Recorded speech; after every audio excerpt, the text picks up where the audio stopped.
Hi guys, welcome to my vlog. At ito na yun, pakita ko sa inyo yung pinapagawa naming apartment ng ate ko. Ayan, ito yung pinakabalon ng Casillas or ng CR.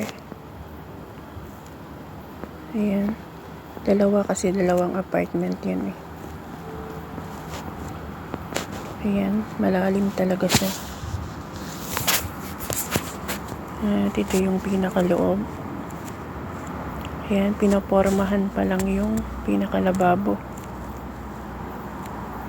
At ito naman yung isa, okay na yung isa. Iporma na. And the next day, ito naman yung terrace. Nilalagyan ng upuan.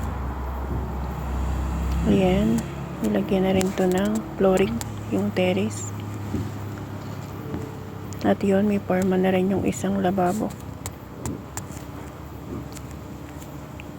At ito, yan, medyo tumaas-taas na ng konti. Ayan.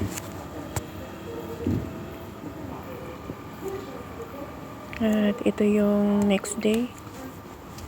Ayan, ito naman yung ginawa nila. Ayan.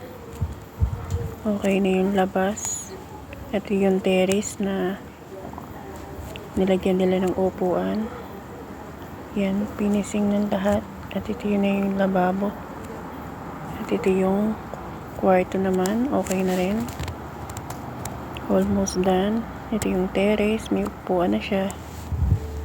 At ito na yung balon. Yan, may takip na siya. At ito yung second apartment. Ayan. Tapos na rin lahat hanggang itaas. At ito din yung isang kwarto.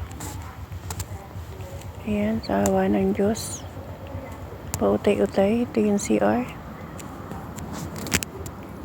Proud kami na maging OFW kahit papano. Meron kaming naatikha kahit papano. At ito yung pinaka-front niya. Nakakatuwa naman. Thank you, Lord. Thank you for watching.